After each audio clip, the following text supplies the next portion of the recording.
नमस्कार मित्रांनो, कसे आहात तुम्ही? आजचा दिवस कसा गेला तुमचा? जर मी तुम्हाला विचारलं की तुमचा सर्वात मोठा शत्रू कोण आहे, तर तुम्ही कदाचित तुमचा बॉसचं, एखाद्या नातेवाईकाचं किंवा स्पर्धकाचं नाव घ्याल.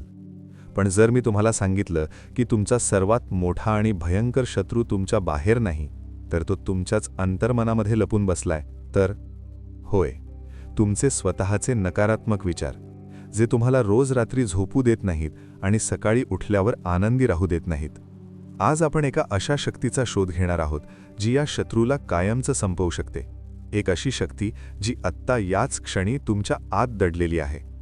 आज आपण 21व्या शतकात आहोत. तंत्रज्ञानाने जग खूप जवळ आणलंय. आपल्या हातात स्मार्टफोन आहे.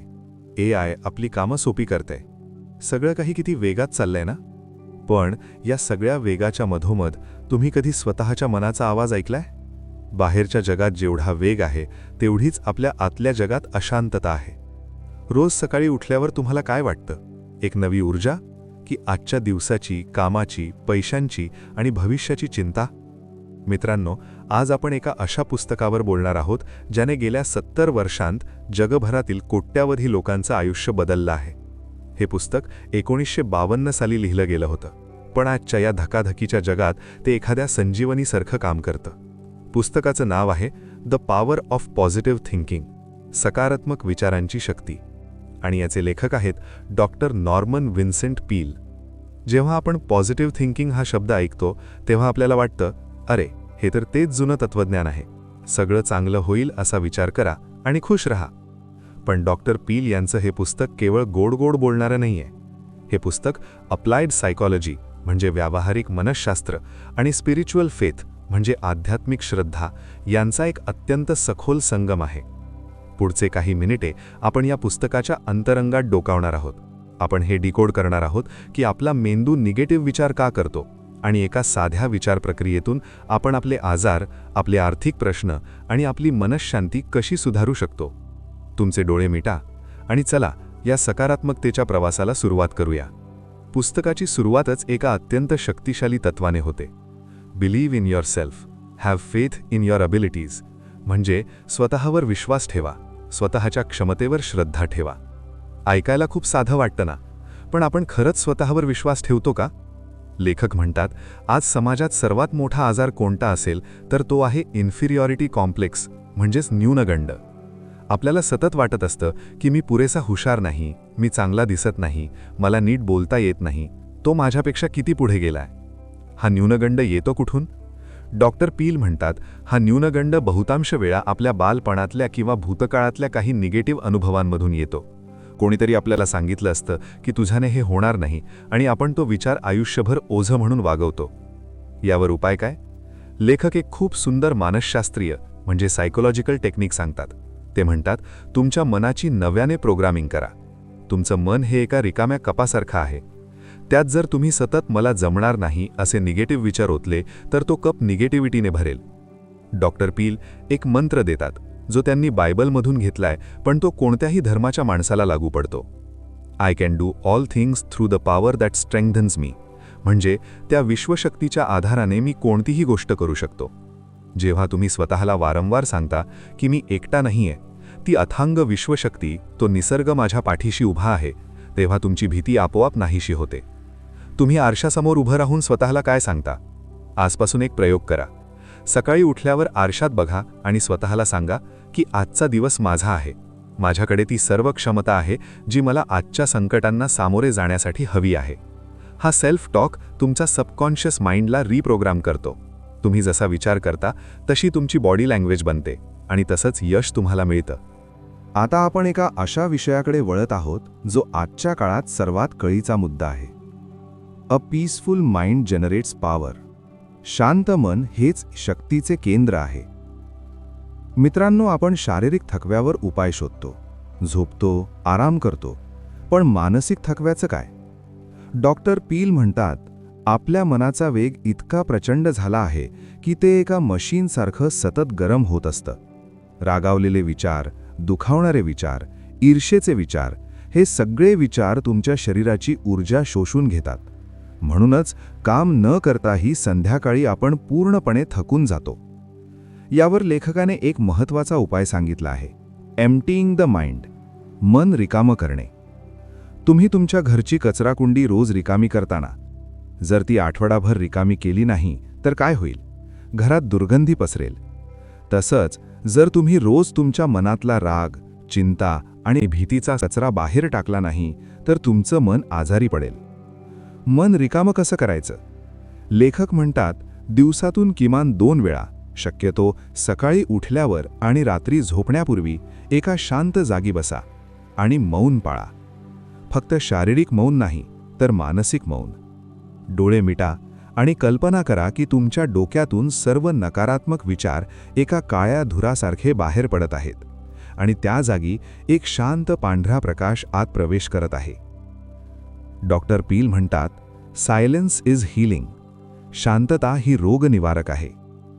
जेव्हा तुम्ही शांतता अनुभवता तेव्हा तुमच्या शरीरातील पेशी म्हणजे सेल्स रिलॅक्स होतात. तुमचं ब्लड प्रेशर नॉर्मल होतं. आज आपण सतत कानात हेडफोन्स लावून गाणी किंवा पॉडकास्ट ऐकतो. हो, अगदी आत्ताही. पण दिवसातला किमान अर्धा तास असा काढा जिथे कोणताही आवाज नसेल, फक्त तुम्ही आणि तुमचा श्वास. त्या शांततेतून जी पॉवर जनरेट होईल ती तुम्हाला दिवसातले सर्वात कठीण निर्णय घ्यायला मदत करेल. आता आपण त्या राक्षसाला भिडणार आहोत ज्याने आपल्या सगळ्यांची झोप उडवली आहे. तो राक्षस म्हणजे चिंता, वरी. डॉक्टर पील म्हणतात, वरी इज अ हॅबिट. चिंता करणे ही एक सवय आहे. माणूस जन्मतः चिंता करत नाही. लहान बाळ उद्याची चिंता करत नाही.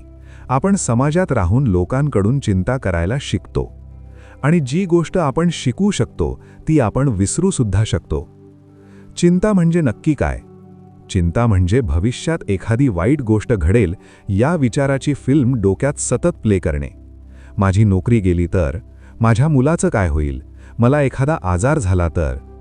लेखक म्हणतात, worry is a spasm of the emotion. The mind catches hold of something and will not let it go. म्हणजे चिंता म्हणजे मनाला आलेली एक पेटकी आहे. मन एका निगेटिव्ह कल्पनेला घट्ट पकडतं आणि सोडत नाही.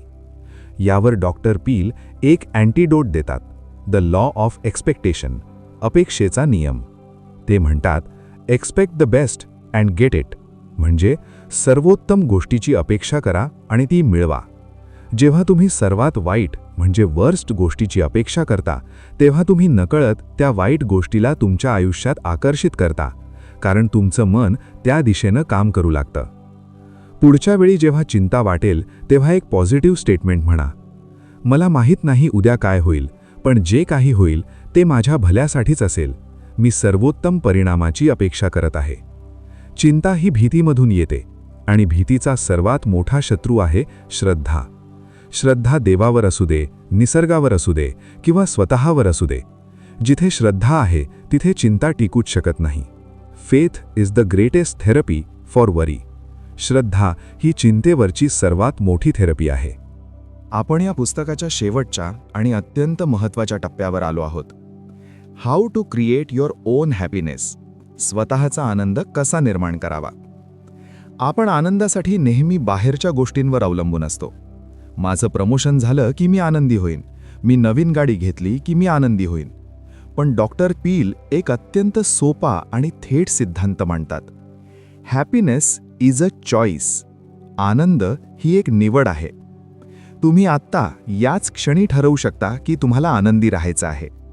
ते एब्राहिम लिंकन यांचे एक प्रसिद्ध वाक्य उद्धृत करतात, people are generally about as happy as they make up their minds to be. माणसं तितकीच आनंदी असतात जितकं आनंदी राहण्याचं ते स्वतःच्या मनाने ठरवतात. जेव्हा सकाळी तुम्ही उठता तेव्हा तुमच्यासमोर 2 पर्याय असतात.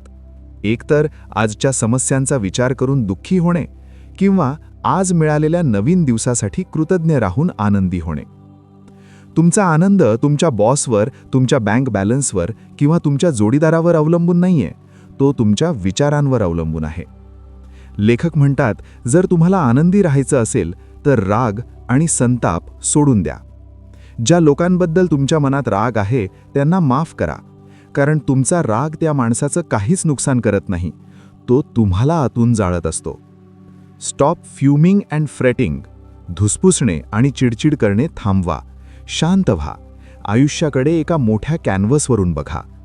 आज जो प्रॉब्लेम तुम्हाला डोंगरा एवढा वाटतोय, 5 वर्षांनंतर तो तुम्हाला आठवणारही नाही. मग आजचा दिवस त्या प्रॉब्लेमसाठी का वाया घालवायचा?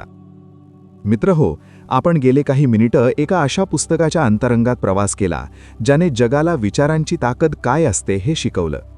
डॉक्टर नॉर्मन विन्सेंट पील यांच्या the power of positive thinking या पुस्तकाने आपल्याला काय शिकवलं?